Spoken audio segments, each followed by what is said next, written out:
Fala galera, vamos resolver uma questão de física do Enem 2019.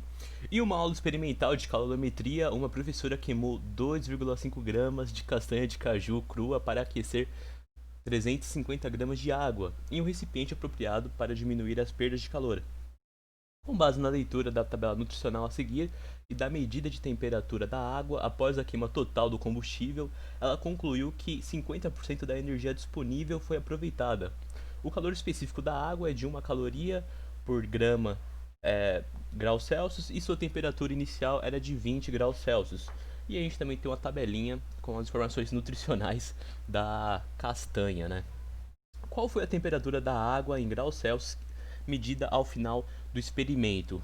Bem, pessoal, a primeira coisa que a gente precisa saber aqui vai ser o calor de combustão da castanha. Para isso, a gente pode muito bem dividir o valor energético da castanha pela quantidade ali da porção, né? Então, vai ser basicamente 70 quilocalorias, lembrando que quilo é 1000, né? Então, multipliquei o 70 vezes 1000 e vou dividir por 10 gramas. Assim, a gente vai chegar num calor de combustão de 7.000 calorias por grama. Você também pode chegar a esse resultado através de uma regrinha de 3, né? Você pode comparar que se 10 gramas é igual a 70 quilocalorias, então 1 grama vai ser igual a um valor X, e aí fazendo a regra de 3, você vai chegar que esse X vai ser igual a também 7.000 calorias por grama. Sendo assim, pessoal, a gente pode calcular a quantidade de calor gerado na combustão dessas castanhas, né? O calor produzido pela castanha. E a gente vai fazer isso multiplicando a massa de castanha de caju vezes esse calor de combustão. Então a quantidade de calor vai ser igual à massa, que eu sei que é de 2,5 gramas, e o calor de combustão, que a gente já sabe que é de 7.000 calorias. Substituindo esses valores, a gente vai ter aí 2,5 vezes 7.000, e aí a quantidade de calor produzida nessa combustão aí foi de 17.500 calorias. Porém, ela diz aí que apenas 50% do calor foi utilizado.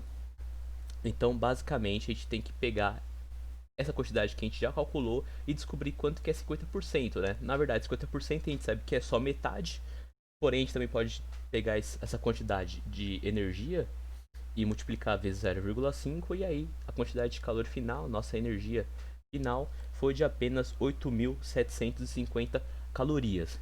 E é esse calor que vai ser utilizado para aquecer a água.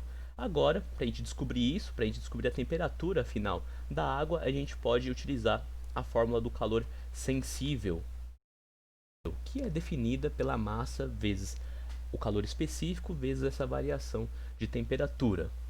No caso, a quantidade de calor a gente sabe que é 8.750, né, o valor que a gente acabou de calcular. A variação de temperatura é definida pela temperatura final menos a temperatura inicial. A massa da água é de 350 gramas. O calor específico, 1 caloria por grama graus Celsius. E a temperatura inicial é de 20 graus Celsius. Então, substituindo esses valores, a gente vai ter basicamente isso aqui, tendo como incógnita apenas a temperatura final. O 350 vezes 1 é o próprio 350, então, já simplificando essa conta, eu vou ter 8.750 igual a 350, que multiplica a temperatura final menos 20. Esse 350 que está multiplicando a temperatura final menos 20, vou passar para o outro lado, assim ele vai passar dividindo, e aí eu vou ter 8.750 dividido por 350, que vai ser igual a nossa temperatura final menos 20. Essa divisão aí vai totalizar 25 graus Celsius. E aí, isolando a nossa temperatura final, né? Ou seja, eu vou pegar esse menos 20 e vou jogar para o outro lado. A gente vai ter 25 mais 20, sendo a nossa temperatura final. E aí a temperatura final vai ser igual a 45. E isso em graus Celsius. Beleza, pessoal? O que dá como resposta a nossa alternativa C. Beleza, pessoal? Qualquer dúvida é só deixar nos comentários. E é isso aí, pessoal. Até a próxima.